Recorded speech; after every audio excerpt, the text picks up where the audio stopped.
Hello ಸ್ನೇಹಿತರೆ, ನಾನು chicken pickle ಹೇಗೆ ಮಾಡಿದ್ದು ಅಂತ ಎಕ್ಸ್ಪ್ಲೇನ್ ಮಾಡ್ತಾ ಇದ್ದೇನೆ. ನಿನ್ನೆ ನಾನು ಒಂದು ವಿಡಿಯೋ ಶೇರ್ ಮಾಡಿದ್ದೆ. ಆದರೂ ಕೂಡ ಫ್ಯಾಮಿಲಿ ಅಂದರೆ ನನ್ನ ಮಕ್ಕಳು ಹಸ್ಬೆಂಡ್ ಮನೆಯಲ್ಲಿರುವ ಕಾರಣ ನನಗೆ ಹೇಗೆ ಫುಲ್ ಮಾಡಿದ್ದು ಅಂತ ಎಕ್ಸ್ಪ್ಲೇನ್ ಮಾಡಲಿಕ್ಕೆ ಆಗಲಿಲ್ಲ. ವಾಯ್ಸ್ ಮೆಸೇಜ್ ರೆಕಾರ್ಡ್ ಮಾಡಲಿಕ್ಕೆ ಆಗಲಿಲ್ಲ, ಬ್ಯುಸಿ ಆಗಿದ್ದೆ.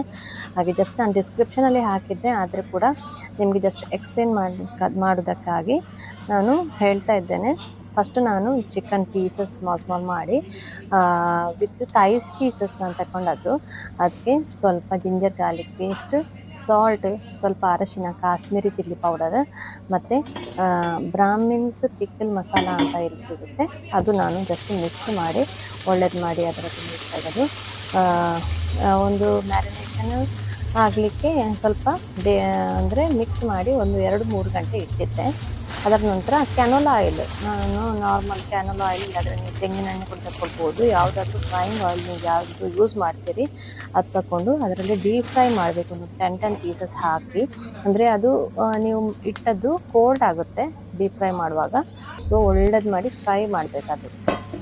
ಅದರ ನಂತರ ಅದು ತೆಗೆದು ಒಂದು ಪಾತ್ರೆಯಲ್ಲಿ ಇರಬೇಕು. ಆ ಪಾತ್ರೆಯಲ್ಲಿ ಎಲ್ಲ ಫ್ರೈ ಆದ ಪೀಸಸ್ ಪುನಃ ಒಂದು ದೊಡ್ಡ ಕಾವಲಿ ನಾನ್ ಸ್ಟಿಕ್ ಅದು ತೆಗೆದುಕೊಂಡು ನಾನು ಸ್ವಲ್ಪ ಕಾಶ್ಮೀರಿ ಚಿಲ್ಲಿ ಪೌಡರ್, ಅರಶಿನ, ಮತ್ತು ಸ್ವಲ್ಪ ಪೆಪ್ಪರ್ ಪೌಡರ್, ಮತ್ತು ಪಿಕ್ಕಲ್ ಮಸಾಲ, ಮತ್ತು ವಿನೆಗರ್, ಒಂದು ಅರ್ಧ ಕಪ್ಪಷ್ಟು ವಿನೆಗರ್ ಹಾಕಿ, ಮತ್ತು ಸಾಲ್ಟ್ ಎಕ್ಸ್ಟ್ರಾ ಹಾಕಬೇಕು. ಅಂದರೆ ಪಿಕ್ಕಲ್ ಅಂದರೆ ಹೇಳಿದರೆ ಮೇನಾಗಿ ಅದಕ್ಕೆ ಬೇಕಿರೋದು ವಿನೆಗರ್, ಸಾಲ್ಟ್, ಮತ್ತು ಪಿಕ್ಕಲ್ ಮಸಾಲ ಇಲ್ಲಾಂದರೆ ಚಿಲ್ಲಿ ಪೌಡರ್. ಅದು ಹಾಕದಿದ್ರೆ ಹಾಳಾಗ್ತದೆ ಬೇಗ. ಹಾಗೆ ಚಿಕನ್ ಅಂದರೆ ಅದು ಸ್ಮೆಲ್ ಬರ್ತದೆ. ಕೇಸ್ ಡೀಪಾಗಿ ಫ್ರೈ ಮಾಡೋದಿದ್ರೆ, ಇಲ್ಲಾಂದರೆ ಅದರಲ್ಲಿ ಸ್ವಲ್ಪ ಕೂಡ ನೀರಿನ ಅಂಶ, ಅದರದ್ದು ಬ್ಲಡ್ ರಕ್ತದ ಅಂಶ ಏನಾದರೂ ಇದ್ದರೆ ಹಾಗೆ ಒಳ್ಳೇದು ಮಾಡಿ ಫ್ರೈ ಮಾಡಬೇಕು. ಅಂದರೆ ನಾವು ಕಾವಲಿಯಲ್ಲಿ 2-3 ದಿನ ಇಟ್ಟು ಡೀಪ್ ಫ್ರೈ ಮಾಡಿದ ಥರಾನೇ ಅದೇ ಸೇಮ್ ಆಯಿಲ್ ಹಾಕ್ಕೊಂಡು, ಕ್ಯಾನಲ್ ಆಯಿಲ್ ಸ್ವಲ್ಪ ಹಾಕ್ಬೋದು ನೀವು ಫ್ರೈ ಮಾಡಿದ್ದು. ನಿಮಗೆ ಕಾಣ್ತಾ ಇದೆ ಅಲ್ಲಿಗೆ ಕಾವಲಿಯಲ್ಲಿ ಸ್ವಲ್ಪ ಮೇಲಿನದ್ದು, ಅಂದರೆ ಮಾಂಸದ ಅಂಶ ಇದ್ದದ್ದು ಹಾಕೋದಿಲ್ಲ, ಮೇಲಿದ್ದು ನಾವು ಜಸ್ಟ್ ಹಾಕಿ ಮೇಲೆ ನಾನು ಮಸ್ಟರ್ಡ್ ಆಯಿಲ್ ಅಂದರೆ ಸಾಸಿವೆ ಎಣ್ಣೆ ಹಾಕಿ ಅದರೊಟ್ಟಿಗೆ ಜಿಂಜರ್ ಗಾರ್ಲಿಕ್ ಕಟ್ ಮಾಡಿ ಒಂದು ಅರ್ಧ ಕಪ್, ಮತ್ತು ಕರಿ ಲೀವ್ಸ್ ಅಂದರೆ ಬೇವಿನ ಸೊಪ್ಪು ಹಾಕಿ ಒಳ್ಳೇದು ಮಾಡಿ ಫ್ರೈ ಮಾಡಿ ತಗೊಂಡಿದ್ದೇನೆ. 2 ದಿನ ಈಗ ಆಗಿದೆ ಆಲ್ರೆಡಿ.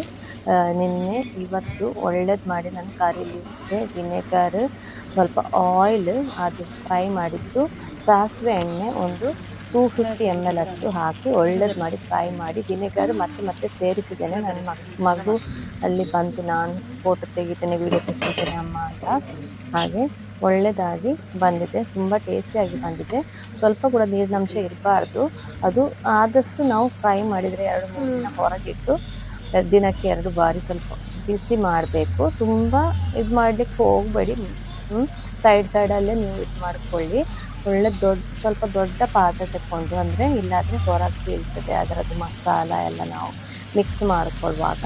ಸೊ ಸ್ವಲ್ಪ ನೀವು ಕರಿ ಲೀವ್ಸ್ ಅದೆಲ್ಲ ಹಾಕಿ ಜಿಂಜರ್ ಗಾರ್ಲಿಕ್ ಕೂಡ ಪೇಸ್ಟ್ ಹಾಕ್ಬೋದು ಮ್ಯಾರಿನೇಟ್ ಮಾಡುವಾಗ, ಅಂದರೆ ಮಿಕ್ಸ್ ಮಾಡುವಾಗ ಮಸಾಲೆ ಫ್ರೈ ಮಾಡೋ ಮೊದಲು. ಅದರ ನಂತರ ಕಟ್ ಮಾಡಿದ ಜಿಂಜರ್ ಗಾರ್ಲಿಕ್, ಬೆಳ್ಳುಳ್ಳಿ ಮತ್ತು ಶುಂಠಿಯದ್ದು ಕಟ್ ಪೀಸಸ್ ಹಾಕಿದರೆ ಒಳ್ಳೆಯದು. ಮತ್ತು ಗ್ರೀನ್ ಚಿಲ್ಲಿ ಕೂಡ ನಾನು ಸ್ವಲ್ಪ ಹಾಕಿದ್ದೆ, ನಿಮಗೆ ಬೇಕಾದರೆ ಹಾಕ್ಬೋದು, ಇಲ್ಲಾಂದರೆ ರೆಡ್ ಚಿಲ್ಲಿ ಕೂಡ ಹಾಕ್ಬೋದು. ಅದ್ರದ್ದು ಕೂಡ ಟೇಸ್ಟ್ ಒಳ್ಳೆಯದಾಗಿ ಬರುತ್ತೆ, ರೆಡ್ ಡ್ರೈ ಚಿಲ್ಲೀಸ್. ಮತ್ತು ಒಗ್ಗರಣೆ ಹಾಕ್ತಾರೆ ಕೆಲವರು, ಅದು ನಾನು ಹಾಕಿಲ್ಲ, ಅಂದರೆ ಅದರಲ್ಲೇ ಫ್ರೈ ಮಾಡ್ತಿದ್ದೇನಲ್ವ.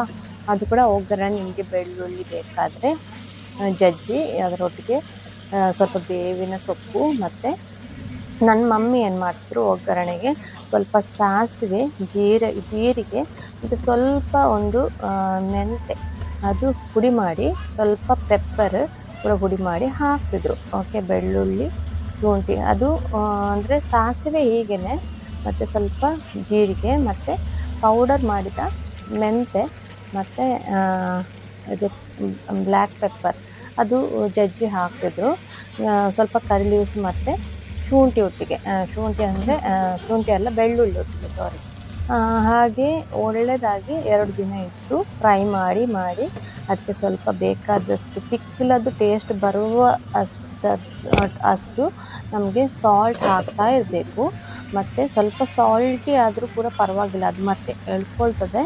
ನಾನು ಒಂದು 100-200 ಗ್ರಾಮ್ನಷ್ಟು ಸಾಲ್ಟ್ ಹಾಕಿದ್ದೆ. ಸಾಸಿವೆ ಎಣ್ಣೆ ಮಿಕ್ಸ್ ಮಾಡಿದ್ದೇನೆ. ನಿಮಗೆ ಬೇಕಾದರೆ ಜಸ್ಟ್ ಕೊಕೊನಟ್ ಆಯಿಲ್, ಇಲ್ಲಾದರೆ